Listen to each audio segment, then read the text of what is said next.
여러분 안녕하십니까? 김왕식입니다. 교육대학교 면접에서 몇 가지 물어보는 유형이 있습니다.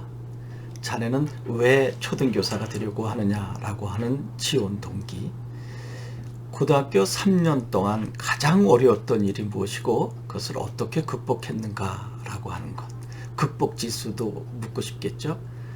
세 번째는 자네가 3년 동안 읽은 책 중에서 가장 기억나는 것이 무엇인가? 그리고 그것을 학생들에게 권한다면 이유가 무엇인가?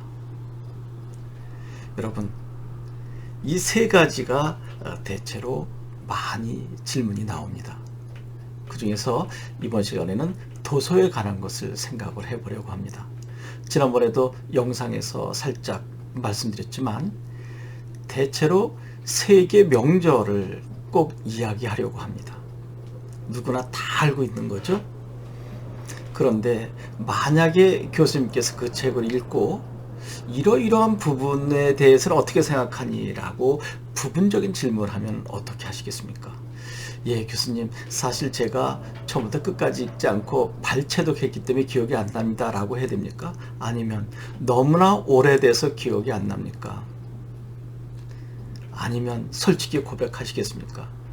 사실 그 책 읽지 않고 그냥 생활기록부에 적은 것입니다. 라고 고백할 것입니까? 모두 자유롭지 않죠. 만에 하나 그 책을 정말 정독해서 교수님이 어떤 질문을 하시더라도 꼼꼼하게 답변한다면 좋은 점수를 얻을 수 있겠죠. 근데 그럴 확률은 거의 없지 않을까요? 그래서 저는 여러분들이 고등학교 3년 동안 국어 수업 시간 또는 사탐이나 과탐 시간에 흥미롭게 관심을 가지고 읽었던 책을 한 권 소개하는 것도 좋고, 더 나아가서 한 편의 시나 시조 정도를 언급해도 좋다라고 하는 것입니다. 모 교대 면접에 관한 이야기를 하는 아마 교수님이 계셨었는데요. 그때 그런 얘기 하더라고요. 왜 요즘 학생들은 시에 대해서 이야기를 하지 않을까? 시 그러면 모두 입시의 재료로만 생각을 할까?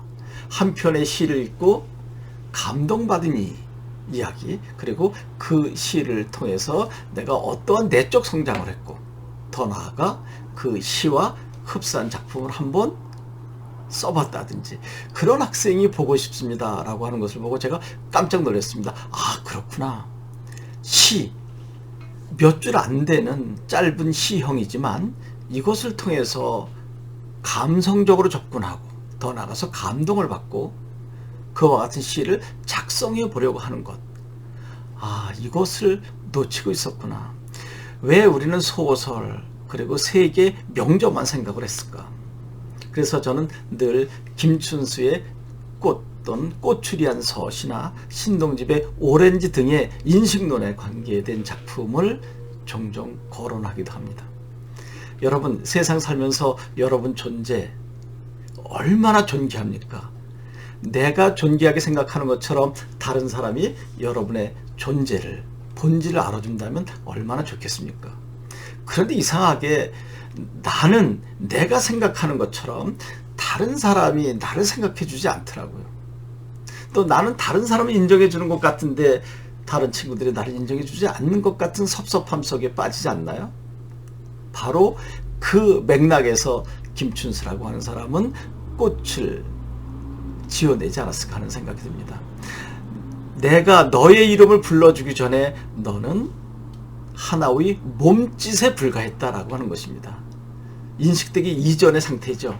그런데 내가 너의 존재를 확인한 후에 너의 이름을 불러준 후로 너는 나에게로 꽃이 되어 왔다라고 하는 것입니다. 여기서 꽃이라고 하는 것은 플라워를 이야기하는 것이 아니라 인식된 존재가 되는 거죠. 그야말로 국어 시간에 배운 대유법에 해당되는 것입니다. 인식의 총칭이 되는 거죠. 그것처럼 내가 너를 인정해 줄 테니 너도 나를 인정해 주어라. 상호작용 아닐까요?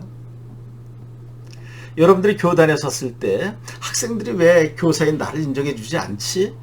라고만 생각할 것이 아니라 여러분이 먼저 학생들에게 다가가서 그 학생들의 본질, 빛깔과 향기에 맞는 인식을 정확하게 해준다면 학생들도 여러분의 존재를 확인하려고 다가오지 않을까라고 하는 것입니다. 그런데 책에 관해서 이야기할 때 항상 여러분 서평을 해야 합니다. 이게 바로 주체의식의 발현이거든요. 남들이 좋다라고 하는 책을 읽고 나도 참 좋다라고 그치는 것이 아니라 남들이 모두 좋다고 해도 내가 생각할 때 이러이런 부분이 아쉽다라고 하는 정도까지 간다면 상당히 높은 지성의 평가를 받지 않을까요? 김춘수의 꽃 매우 중요하게 이러이런 부분을 받아들였지만 결국은 기브앤테이크가 아닌가라는 생각을 해봅니다. 내가 너에게 막 해줬으니까 너도 나에게 해줘야 되지 않는가? 제가 정확하게 파악했는지 몰라도 저는 김춘수 시인의 꽃을 이렇게 접근해 봤습니다라고 겸손하게 그러나 날카로운 지성의 표현을 교수님께 한번 해본다면 교수님께서 어떻게 바라보실까요? 야, 이 녀석 봐라.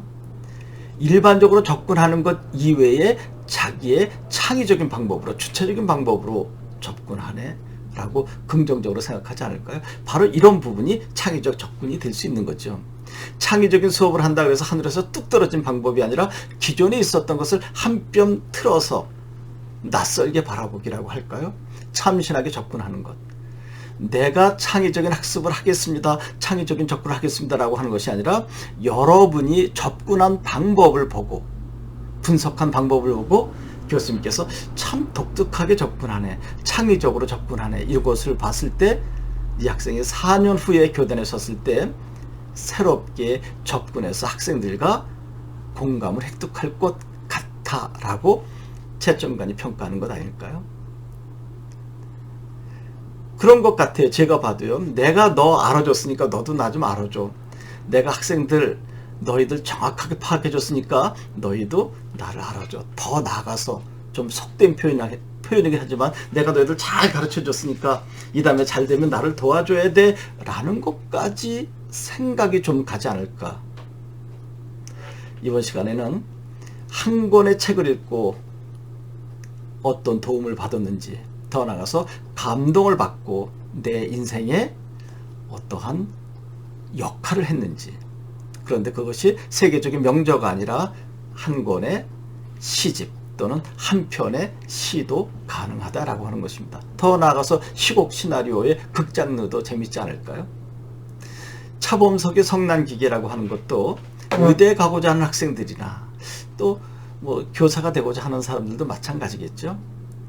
차범석의 성난기계라고 하는 극장르 한번 살펴보시기 바랍니다. 나중에 기회가 있으면 그 작품을 분석적으로 접근해 보도록 하겠습니다.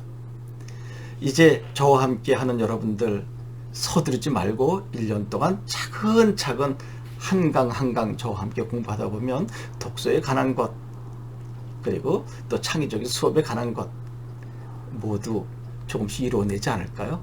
여러분 고맙습니다.